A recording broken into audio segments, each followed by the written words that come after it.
and welcome to UPfront. Today, we will find a way around the current confusion surrounding professional legal education in the country.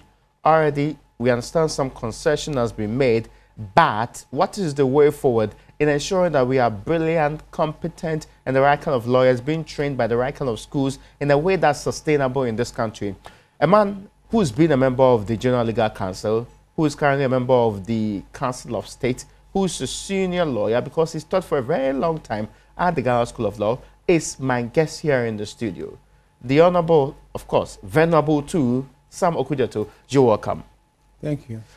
First and foremost, the current phenomenon in the country is people's worry about the state of security after two incidents have actually brought a lot of people thinking that we are not as secured and safe as we thought we were. Is it shocking to you or surprising? Is it new? You've been in this country since independence. That one, in broad daylight, the Royal Motors incident could happen, and also in Tema, another incident involving one Lebanese who was killed, money taken from him at 10 a.m. in the morning when he had just gone to cash from the bank and heading to go pay workers. Are these phenomena new to Ghana's political system? Well, yes, yeah, let's see that. I mean, petty thieving was a common phenomenon, but I think the extent to which this is going away, the boys are brazen. I mean, the kind of sophisticated arms and ammunition that they hold in their hand, and using even the modern technology, because it means that you have gone to the bank to cash your money. Somebody is there in the bank with a phone, and he signals someone else to indicate that you are coming with money. So they are waiting for you. You are vulnerable. I mean, you don't have any protection whatsoever against them. And it's frightening because, apart from that, don't forget that we've been having the highway robberies, which were not phenomenon known in this country before. Okay. And you see that poor market women are going to market, and somebody goes and blocks the road and robs every one of them on the bus with every penny in their possession. These are going on all the time. Well, should be worried. Of course it is worrying. It is worrying. And some of the utterances which are made by the security people at times are not very comforting, because it's like, oh, don't worry, we will take care, and we are doing the... They are in control, that's what they say. That's what they say, they are in control. And oftentimes you find out that there are no prosecutions. The people are not even arrested, or even when they are arrested, one way or the other, the case just vanishes from the files. Nobody sees anything about it again. And so it also means that you, the media, ought to do a little bit more concentration in your reportage. That means don't just mention the thing and then let it die out. Keep it on and keep the security forces on to respond and tell us what they are doing. Do you think they're really in control? Well, I'm not in a position to say whether they are or they're not in control. But when you begin to see rises, crime rate rising, and even the extent to which it is going on, it is scary. It's more frightening for some of us because here we are, we think that we have achieved political stability. Yeah. And that because we've achieved political stability, we're asking foreign investors to come to the country to come and invest. But when you see this kind of violence that is going on, it scares the foreigners. Okay. It scares them. Especially if a foreigner dies in the process. Exactly. You know, I just came from a prayer conference in Washington, D.C., and I was with some colleagues from Rwanda. And the assurance that they were giving me, and indeed the Americans who were there were telling me that that's one country you can walk about in the night and day and you are sure that nobody is going to touch your skin. Ghana? This was Rwanda. Rwanda? Rwanda. Oh, okay. So, it made me envious, you know, to say that, the country that has gone through so much bloodshed, all of a sudden, that has become the darling of everybody. Everybody is praising what they are doing there. Not that they are trumpeting it, but rather that the foreigners are reporting on what is going on. That's interesting. So it means that there is something we also can do. I think we needed really to address this issue. Seriously. How do we go about it?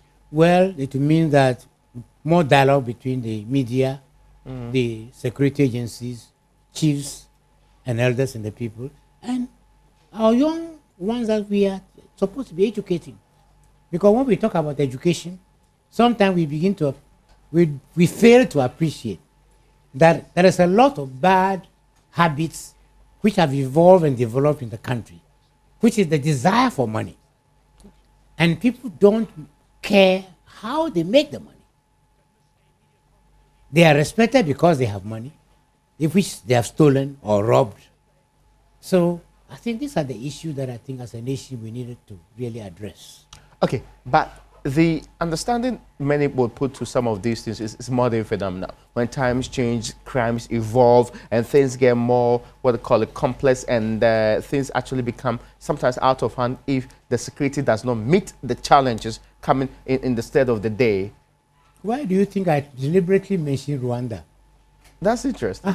I deliberately mentioned Rwanda. So no one can tell me about sophistication and change and so on. But the change is happening all over the world. Yes. So why should Rwanda be singled out for such exceptional praise? And even, look at it, our president says Ghana should be the cleanest country. Yeah. Well, Rwanda has already been, Kigali has already been declared the cleanest country. Yeah, but we want to beat them. Well, exactly. It's a challenge, but it also means that we also can learn from the phenomena in other countries. These days, I tell everybody that we are all living in a global village. So don't just concentrate on yourself. Find out what is happening in your neighboring country. Find out what problem they are faced with. Find out how they have been able to handle those phenomena. And then see whether there's anything you also can adapt. I don't like to use the word copy. Because when you say copy, people will say, oh, the cultural situation is different. No, I'm not saying copy. And I say, see what you can adapt from what they are doing, which can help you to improve your own society. I think this is what we can do. I get your point. And maybe I'll move on to this particular point because there's a lot of talk about why this is happening and why and the understanding behind all of this. Why do you think we are where we are with this level of security? Well, I think there has been a growing lawlessness over a period now, as I can see. I have seen even political vigilantes, for example. And these were unemployed people who follow political parties. They make a lot of noise and they beat their own party members whom they think are opposed to them. And nobody checks them. Yeah, that's true. So they've grown to think that they can do whatever they like and get away with it because they are protected by, big bosses. So these are the things that we need to work on and put discipline in our society, discipline in the political parties, the way their followers conduct themselves and behave. And then this will be translated into other areas of life where we can empower our chiefs and elders in towns and villages to keep their eyes on the citizenry. Was it yesterday or the day before yesterday, I was talking to some people and I said that I remember we read a book called The Fifth Landing Stage or Tokatonlia in Eve, but the book was in both English. It was written by my former president of my college, Reverend Dr. Fiawu. And in that book, it is illustrated that when a child misbehaves, the parents have a duty and a responsibility for the chastisement of that child. Okay. So they are not awaiting for somebody to come and arrest him. They will take him to the chief's palace. And this is done in the night. So he is tried, sentenced, and executed. And the execution in this context is not killing. They bury you with your hand in the forest. And then what they do is that they take your cloth and they put it on top of the forest because the cloth is a symbol of who you are. And then they beat the drum and say, we've gone in the night, we've come back in the night. So you yourself, everybody in the village or town already know what had happened. In the morning they will see the cloth and they will know that they are that notorious boy. I get you. they've got hold of him. But that kind of penal system is non-existent in I society know, but today. I'm just saying that these are part of the ethics that has governed our society in the past. We will need to reintroduce the ethics. We are not talking about modern day punishment. But when this is inculcated into the mind of people to say that I am not going to shield my brother or my sister when he's done something which is wrong, that you are my friend, but when what you are doing is criminal, then I should not protect you. I must expose you. Because sometimes when I try to tell people that when you condone sin, you are a sinner. Okay. You don't have to sin. But because you condone sin, you are a sinner. That's interesting. It is. So even in the profession of mine, they say that if you see your lawyer colleague committing an offense within the law and you don't report him, you yourself, you can be found guilty. Not actively being Oh, involved. yes. It sounds interesting anyway, but I want us to move on to the other conversation we're supposed to have today. And maybe before we do so, I'm reminded to ask you about whether or not we can get to the bottom of this problem of insecurity in the country anytime soon. The police say they are in charge. There are also a coordinated approach being put together. More tools are being given to the security services. But some fear that all of these are just in the interim and that in the long time, we'll be back to square one. The important thing is for us to be given the statistics correct. Yeah. That means that we should be vigilant in monitoring what's going on. Yeah. In which case, then the question is, why again?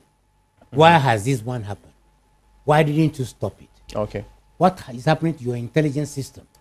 Because your intelligence system should be able to help you to know who these criminal gangs are, where they live, where they work, how they operate. And sometimes you can even have informants amongst them.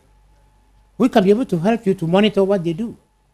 And then the next time they go to do the thing, they are already surrounded and they are arrested and caught.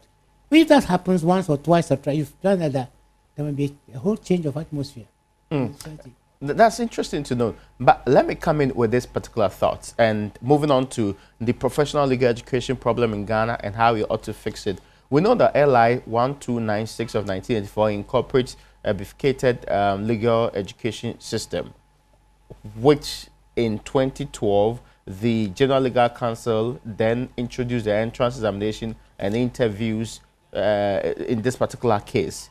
Now, the Supreme Court on June 22, 2017 declared these entrance examinations and interviews as unlawful and unconstitutional. Then the General Legal Council sought to introduce an LI through Parliament, which will still make it possible for the examination and the interviews to happen. We understand the latest development is that, well, there's an agreement that we will skip the interviews, but the examinations will be maintained prior to entrance into the Ghana School of Law. There's commotion. We'll come to those who are failing in exit, but currently those who are trying to enter, there's commotion as to whether why this should even happen in the first place, because they have limited space, they have huge numbers applying, and over 3,000 students cannot fit into the less than 500 available spaces there. How do we fix this problem? Well, you see, the issue, what is happening now is that it has seemed as if being a lawyer seems to be the thing. Yeah. No, it was not so before. It is not the thing. It's a prestigious profession. It's a prestigious profession, but the way to enter it was tough. Very, very, very, very tough. Previously, you go to... Can you put it on for me? Previously, you would have gone to university and get a degree. And then, if you are desirous of being a lawyer, you have to go and take another law degree. Now, you take the law degree, and if you pass, then you can begin the professional program. Yeah. There was no automatic right of anybody becoming a lawyer. It was not automatic. Now, what has happened over the years was his assumption that because I have gone to university and I've got a law degree, because in fact, we keep contradicting ourselves in the sense that we used to have the 5 years program where you actually take 2 degrees at the same time. And then when you finish that, then you apply for admission to the law school. Okay. You apply for admission to the law school. You don't automatically go to the law school.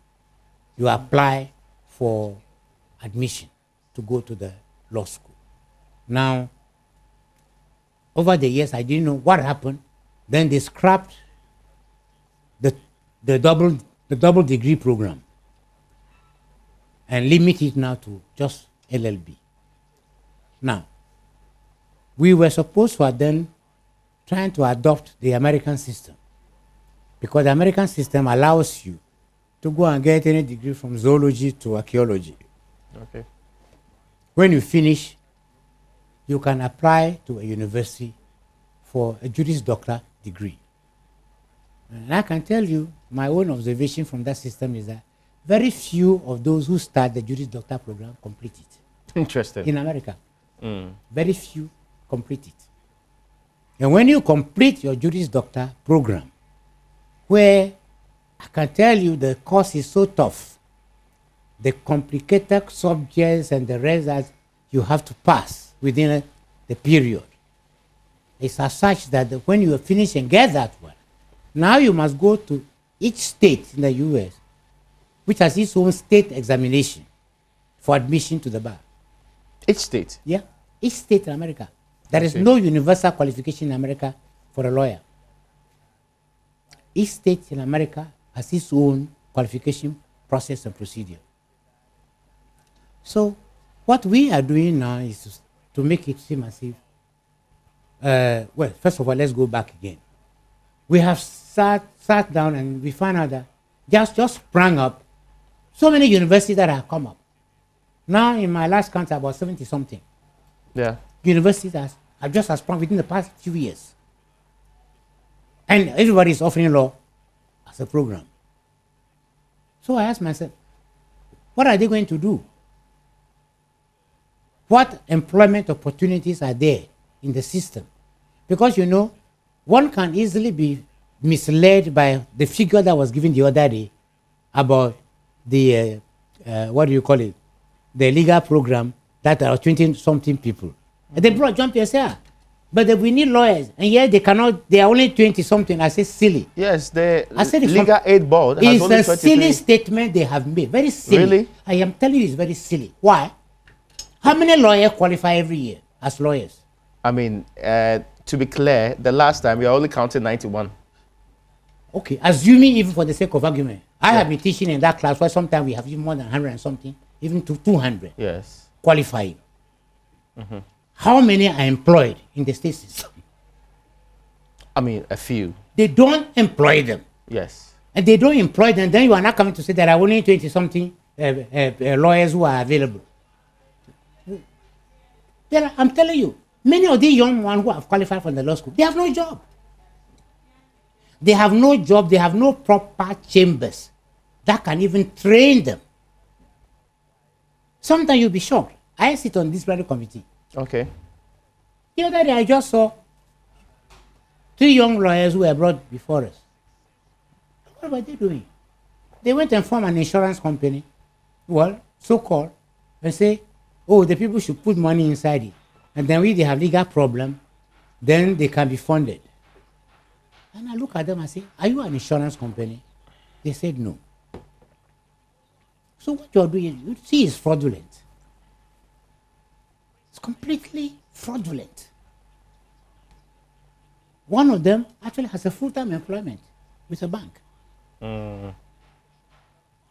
So if you have an unregulated system, you stand that danger whereby you can find out that there are many people who are coming, and indeed I can tell you that many of them are only interested in passing the exam and being called to the bar. They are not interested in studying to become lawyers. And if I'm using that term adversedly. I'm saying that if you want to be a lawyer, there's so much sacrifice that is required. It's a lifetime process of training, education, thinking, and acting. It's not that the day you are called to the bar with your wig and gown, And then you hold your hand and say, I'm barrister. I laugh. When I see them, I always laugh. I say, whom do you think you are kidding? You don't know any law. You don't know any law. You are now supposed to have chambers where you have senior lawyers, seasoned lawyers, whom you can work under, who will train you for a certain number of years. For you also to claim now that you understand how the system works. Because what you study in the classroom is peanuts. It's peanuts. Law is such a vast subject. I mean, it's so vast that sometimes, when I even say somebody a young lawyer who come and say, I'm an expert, I say, my friend, please, I beg you, you cannot be an expert. Because to be an expert, it takes you years and years and years of exposure, you understand, study, even errors and mistakes from which you learn how to stand on your own. You go to court, you lose the case, you go again next time, you improve, and then you go on improving until you can, your own peers can now describe you as say, oh, that young person, he is good. So this is the danger I think that we are drawing ourselves into, because we are behaving as if there is something which is automatic, where everybody has to be a lawyer and everybody has a right to go to court to go and represent a client. And I can tell you, some of them, their ethical conduct is so shocking. It's so shocking that they are a danger to society because you've let them loose. So they go and they dupe you and say, oh, don't worry, this one is an easy matter, it's cocoa, I'll handle it for you, when he has no idea what it is all about. Then he takes your money. I taught them. And you know, sometimes what I tell them, I said, you know, you are like a surgeon. And the surgeon says, you have something in your stomach. I can put you to death. I will remove the thing and I'll bring you back to life. That's what you are as a lawyer. Because here you are, you have, let's say, family assets, which is in danger of being lost. So the family rushes to you and say, please, lawyer, they're in trouble, help us. You don't understand anything about the subject. You take it and you just, now they come and then they are waving the scale of fees in our face. Yes. And say, oh, but it's there in the scale of fees. I can charge between 10 or 5 and 20 something percent. They don't understand that when you say between 5 and 20 something, there's a reason for that latitude. They don't even understand it, even though they've been taught. But when you are teaching them, they are not listening. Because their mind is how to go and make money. So this is the danger that society is under. But is this danger imminent now? Oh, it is imminent. Oh, I have watched it grow, and it's growing all the time. Are you of the considered opinion that the old system never brought out people with such dangers? No, you don't get a picture. What I'm saying is that since the number is increasing, the danger also increases. It multiplies. Okay. It multiplies. So there were bad nuts previously. Exactly. Because you have bad nuts, you find people who, I mean, sometimes you mark the paper and it's obvious the person was never in the class. Yeah. It's never in the class. When you read it at once, it's obvious the person cannot be in the classroom. If he were there, he wouldn't write what he has written here. Because some of the things are so elementary. Sometimes you find even the grammar. And you say, that cannot be a lawyer, a graduate, who should write in English of this language.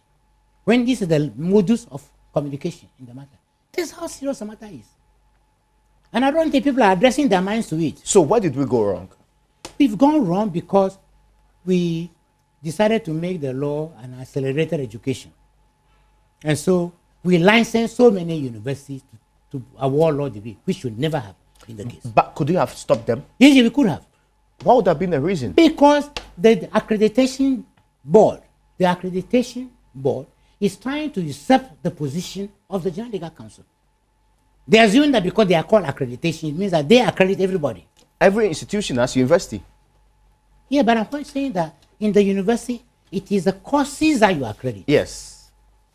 Which means that each course must depend upon what is required. Yeah. For example, you take teachers, their qualifications. Exactly. How how many teachers do we have? Yeah. What's the qualification of those teachers? How many of them have master's degree? How many of them have PhD degrees? Yes. How many? What is the teacher-student ratio? Those are all the phenomena which are supposed to be applied. Yes, but that's what they are applying. They are not applying such. I'm telling you. Really? You can find schools that are from all of a sudden they have 100 students. When Lego has been there for all this year and doesn't have that number of students. That's interesting. Yes, I'm telling you. But they are supposed to check that. There's a board which responsibility is But what I'm supposed to saying consistently is that checking legal this. education is the responsibility of the General Legal Council, not the accreditation board. If the accreditation board to do something, they should do it with the consent of the General Legal Council. So in fact, to far as I'm concerned, they should not even have the authority at all. The first problem was that the accreditation board gave so many schools the right it to has teach. usurped the position completely of the General Legal Council. Is given to anybody who goes there and pays the fee. But Senior Most Counsel, why is it really a problem that if 1,006 people, 5,000 people, 3,000 people want to study law, that is their ambition, that is what they believe is their calling, they cannot go through the stringent measures being put in at Legon to recruit them? My young son, let's just ask ourselves. Every society has needs. And it is the needs you try to provide for. Certainly. You will see here, if you see your constitution, you talk about universal education. But you will see that it's been crafted properly to say that progressive, universal Yes. education. And then they introduce secondary into it. Yeah. And then they put vocational Yeah. which means that there are so many alternatives. Yeah. And it is the responsibility of society at a given moment to find out what is the need of the society at that particular moment. And how do we provide the means to meet those needs? I always boast, I say Germany is one of the most sophisticated educational systems we have in the world. Why? The emphasis is on vocational training. Yeah. Those who build BMW and the Volkswagen and the Mercedes-Benz, they are not your BSc people coming from university. They are not. Certainly. They are not. These are people who are trained on the job. I get your point. And what I am struggling to get is these people that are talking about can go to any country and go and study. They can go to Gambia, they can go to Uganda, they can go to any other country and study for the law. So why are they making it too difficult for them to get here? The more reason why the accreditation board has to come in with so many people venturing into that area. Talking about somebody can go to Gambia and so on. It's dependent upon the law that you make. If you make a rule to say that if you go to Gambia and you get a law degree, we are not going to recognize it. You have a right to do that. Why should you do so? Because it is everywhere in the world. You can't go here with your degree and go to America and think that you have an automatic right of admission. But when they go, they come here and they still study. No, you're not getting the picture. What I am saying is that if you go to America, they will going to look at your kind of subject that you study in the university, and they will tell you that if you want to qualify here, you have to study this one, that one, that one, that one, that one. Yeah. Before we can award you a degree. Is that what we do here? No. We allow them directly? Well, in the past, what we had is that we have the common law countries. Okay. And the common law countries have an accreditation system whereby if you have something which we can say is equivalent to or similar to our own, then we will give you the right. Okay. But that right also, again, subject to examination. They will say, come and take a post program. In the old days, you'll be compelled to study constitutional law, customary law, and the rest of them over there. But we stopped that long ago. They say, you must come here and study it before we can be able to qualify you. So I'm saying that the concept which is being propagated to say that anybody who wants to study law should be allowed to go and study law. It means anybody who wants to study medicine should be given the opportunity to go and study medicine. Especially when we need more of them. I'm not saying that we need. When people start using the word you need them, yes, then I shrink. And the reason why I shrink is that I am saying that as a nation, we have never even bothered to try and find out how many lawyers do we need. yearly to qualify to occupy certain positions in our society? None. Do you know that our local government system does not have any lawyers? Really? None. That means we need more. No, you're not getting the picture.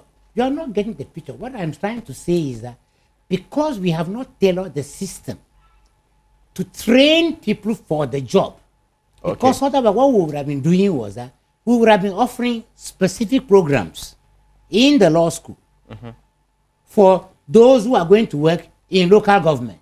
Okay. Then they will understand decentralization. They will understand the authority and the power of the local administration and how they can help that administration to function efficiently, how they can be able to raise funds within the community to take care of the community's needs. None of this is available. We don't have any such thing. Even the Attorney General, we don't know how many lawyers he employs during the year. No funds are made available for him or her to employ the people. There's no program there for the training, continuous education of the people who go there. Because I'm telling you that what you study in the classroom is only a fraction of what you require on the ground. Exactly. That's interesting. Forgive me, I need to take a break. When I come from this break, we shall get to know what the way forward is currently, and how to do the current quandary in a way that we can still be proud of our lawyers and the people we train from our law schools.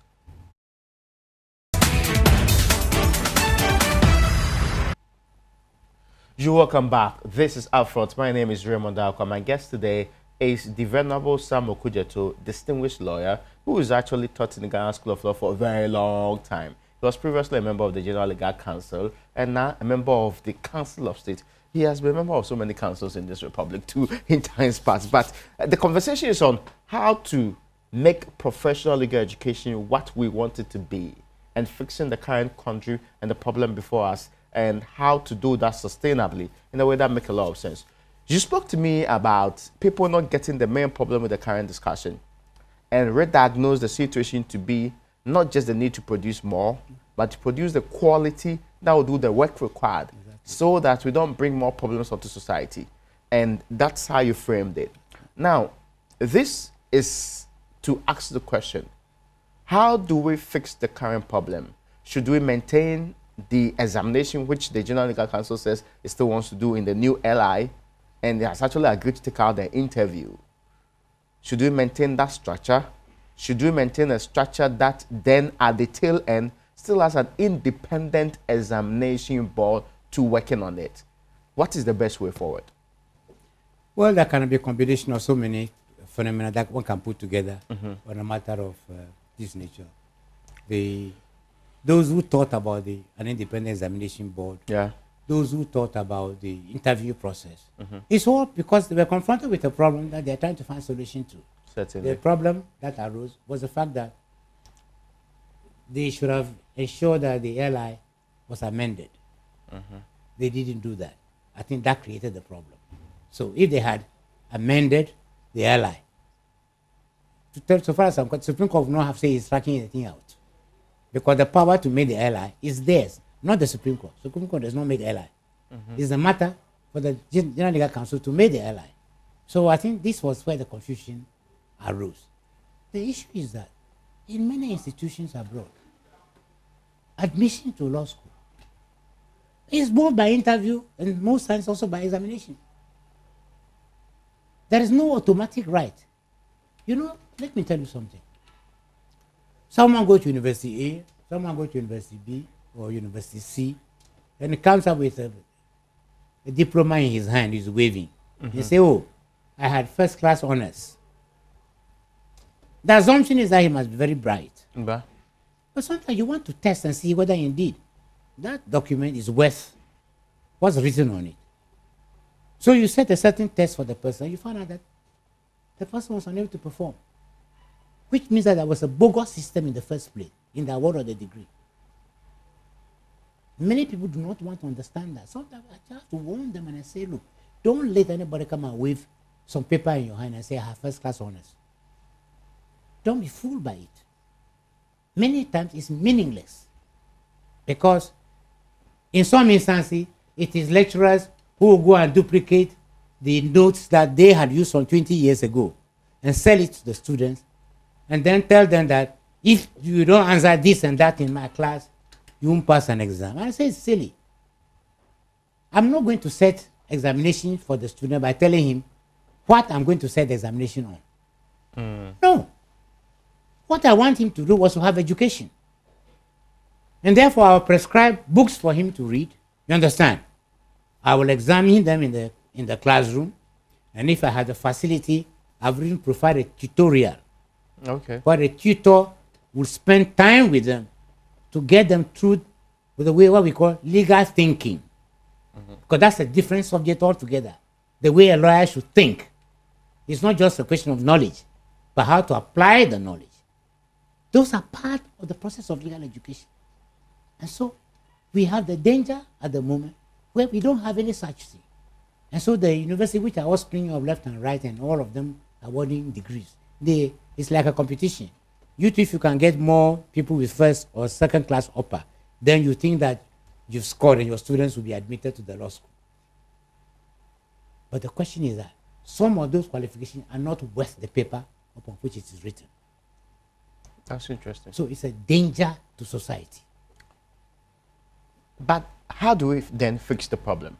Well, I'm saying that let the government put the accreditation board on its leg to sit down, work with the General Legal Council to fix this problem, to say that we cannot just go on giving accreditation to every college to set up a law school, because it doesn't make any sense. And that's to presuppose that would necessarily cut down the numbers. Of course. It will cut down not only the number, but we also that would have quality education, quality training. Because let me tell you something. You know, to be a successful lawyer, after your passing of your final exam, you are supposed to serve pupilage. And this pupilage, again, it has varied.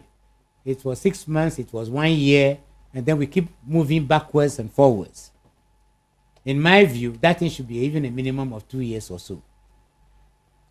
Now, when the pupil is to have pupilage, it means that he must be attached to a lawyer of certain integrity, reputation, standing in society, who then can train that individual, who will respect the clients that come to him or her, to appreciate that the client is not there to be milked. The client is there to be helped. And sometimes, even as I said, you are God's instrument for justice. Okay. Because among all the people in the world, He has chosen you to be a lawyer. So you are God's instrument for justice. And so every time you're confronted with a problem, ask yourself that, God, what am I supposed to do in this particular instance? Guide me so that I can be your instrument for justice. But when we make it to seem as if it's just an instrument to go and make money, then it means the justice is put aside. It means we can dribble the clients that come to us, you understand? Okay. Take as much from them as possible, and couldn't be bothered whether they win the case or they lose the case. The system that actually is going to run would exclude interviews. Do you think that's right? Well, no, I still think it's wrong. I think the two should go together. Because, let's put it this way. There are some people who are maybe good at writing things, when in fact they cannot articulate. But you know, the law requires articulation. Oh, yeah. That's for those who would actually practice law. That is if you are going to practice law. But the question is that we don't know who is going to do what. Unless we have a sifting system, whereby we can actually ask them before we admit them to the program, to ask, how many of you are going to practice law? Okay. How many of you are going to work in a corporate organization? How many of you are going to act merely as solicitors without necessarily having to see the inside of a courtroom? Okay. Then it means we need to ask all this. You can only do that in an interview. That's interesting. But the call from the students and those who petitioned and those who went to court was scrap both examination and the interview. Because they don't understand. I am telling you, they don't understand. Okay, but that was not founded on any law, so that's the difference anyway. Yeah. They were saying that your law demands that you do things lawfully. Yeah. And that it was ultra-wise for you to use that system. Correct. But moving on, Yeah. this compromise that they have reached, is it going to enrich or retrogress the system of legal education in Ghana? Well, I cannot be mathematically accurate on a matter of this nature because everybody is being pushed to the wall. And so it's a question of trying to find a compromise in order to cool down tempers. Perhaps if the tempers are cooled down, they may need to sit down again and re-look at this whole thing. Perhaps even appoint a commission of inquiry to look into the whole matter and come up with a suggestion. The other proposal is, why don't you allow, let's say, the Faculty of Law at the University of Ghana to train the law student completely? So he takes a final bar examination. You see whether the person is qualified or not qualified through that particular process. The Legon does not have the facility. Don't forget that. But if you get the challenge the way... From the beginning, that is what they were doing. From the beginning, when we didn't have all these phenomena. Yeah. The people go to Legon, they spend all their time there, and even go to the practical course program. Yeah. The teachers go from the law school there to go and teach.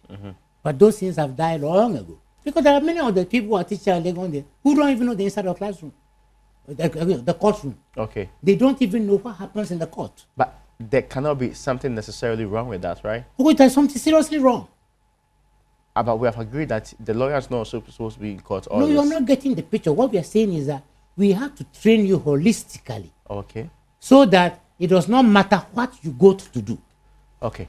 Because eventually, it can be specialization, which is something that you may have to decide eventually. But at the beginning, we have to train you on the supposition that you may be in court, you may be advising an institution, a corporation, you may be advising government, you may be advising local government. I get you, because that point you made early on. My question to you now is the other end. Now, only 91 out of over 400 actually passed. 81% of students who start this year's bar examination, who have been trained by the schools that you endorse and are taught by distinguished people like yourself, failed the exam. No, don't say it to people like myself. I never taught any such people.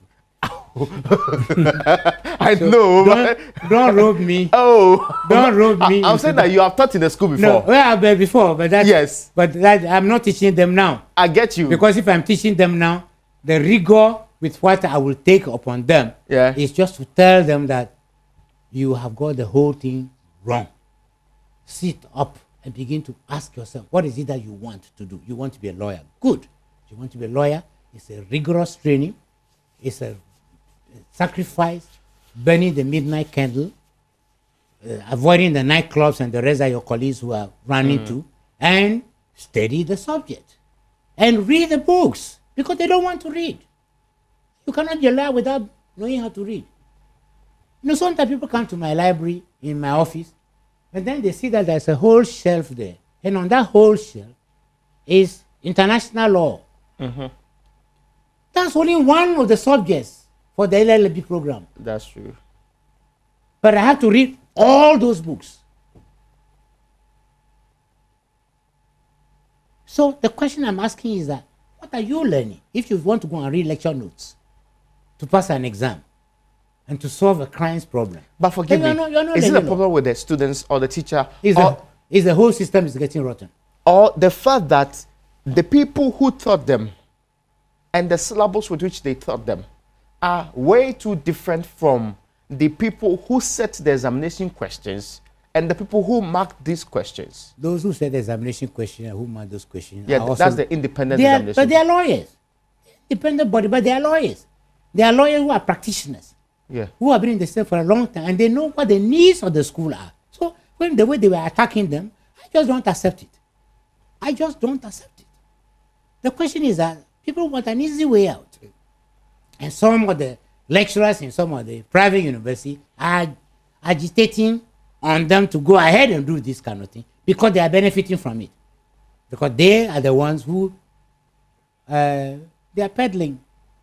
They are peddling the degrees, which is so sad. I think this matter is serious because if you're not careful, if you don't stop it, we're going to go back and then we come back to the same problem in the medicine also. Yes, but there's also another problem and with... then you can go to engineering. Distinguished senior, the understanding is simple. We can't have a state that has so much need for doctors and yet we have few doctors. There has so much need for engineers and yet we have few engineers. That they deliberately, and some believe that the law schools do the same thing, put stumbling blocks in the way of people to attaining these degrees so that they can contribute to Mother Ghana the way they ought to. No. That system certainly must be problematic. No, I think so that we accept doctors from Cuba. No. Come and fill a gap Hold when their standards are way lower than what we have here. Hold it. These are some of the. That's why some of you have not sat down to analyze the system carefully, and you jump to phenomena. I'll tell you what. For 6 years, I was the chairman of the College of Health Sciences of the University of Ghana. Yeah, that's true. Training doctors, both physicians, surgeons, pharmacists, nurses, and all the other. And allied health. Exactly. Now, what do? The money that I need to train the graduate student, the scholarship was given to Cuba. So the students were taken to Cuba to be trained. And then they were here making noise about it. I said, silly. They should give me half that amount. And I would have produced that number of people for them. Okay. So you think that's where the problem is? Yes. Because we have never sat down to plan, to appreciate that if we want engineers, then my caution here is to say that we are not talking about go and get BSc in engineering. No. We want engineers who can be able to fix things. And this is why the technical education becomes important. Which means that we have to ensure. You've been to Tema, haven't you? Yeah. When you go to Tema on the motorway, you see there's a lot of factories. And every time I pass there, I ask myself, I say, Ghana, you should have about 3 or so technical institutes in this place. Take advantage of the They'll be working. industry. They'll be working in the factory, and they'll be going to school either on day release. That means 2 or 3 hours. They'll go to the classroom and then come back to work. A person like that, when he finishes his diploma, he doesn't apply for a job. He's already got a job. Okay. It's interesting. There is also the concern about whether or not we can keep up with the pace of development in the field of law. So there are errant lawyers now.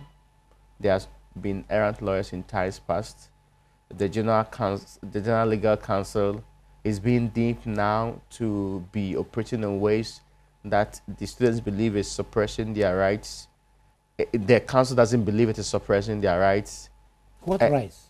Their right, for example, to legal education, as a right to education generally, and that as an individual, their aspirations are connected to this legal education, and that whether or not you have stringent measures which they believe are not lawful, you cannot use it to prevent them from doing what they ought to do.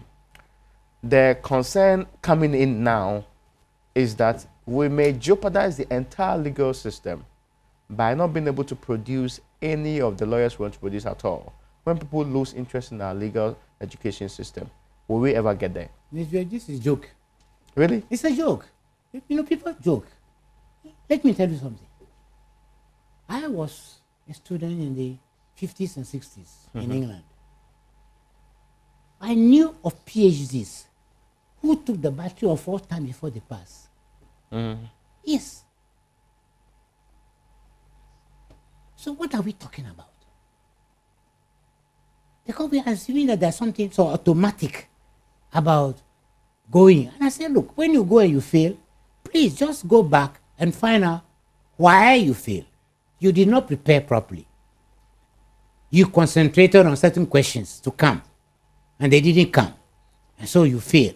But then that's a mistake to study. You don't concentrate on questions. You study the subjects. Okay, I get you. Because once you study the subject, you are equipped to answer any question that comes. I get you. There's currently a group in Parliament, which are members of Parliament, led by the minority chief whip, who are seeking, among other things, to shoot down the airline, regardless of its form and the kind of concessions that have been made on this particular airline, what will you say to them? He is not looking at the interest of the nation. You see, sometimes we politicize almost everything, which is part of the... It's a majority MPs. It doesn't matter. It doesn't matter whether they are in majority or not. That does not mean that they think more than the rest of us in the society. There's nobody MP made that kind of mistake. I've been there before. Okay. Nobody should make that mistake. When you are there, you can make that error of assuming that because you have MP, you have the power to vote, you can go ahead. But you can sabotage your nation's progress very easily by that. And will this amount to sabotage? Exactly. Sit down with the people, find out what the problems are. Those who are doing the thing, you think they are so stupid. They say they are conservative.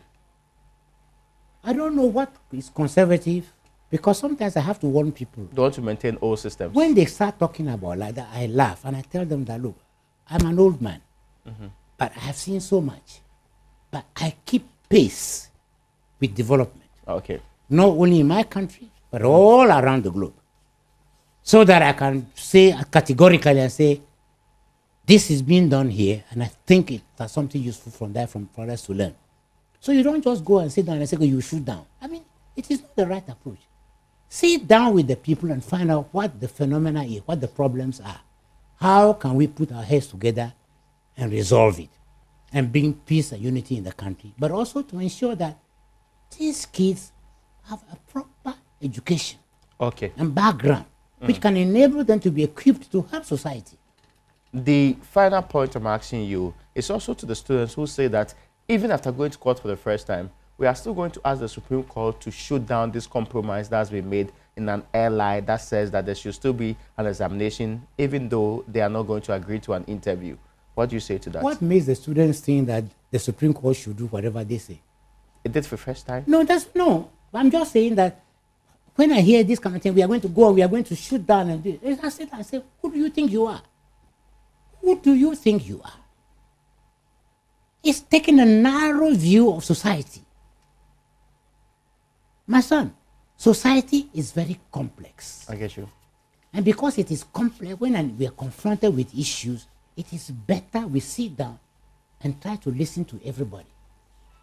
And then to say, okay, what can we do that can be a way forward, that can help society itself in resolving its own wounds and healing them? That is what it should be. But this question of show and said, we are going to go there, we are going to shoot. The question is that many of them, they are doing that. Tomorrow they can open the front gate for them and they will come lawyer. They will end up in jail. Wow. Yes, I'm telling you.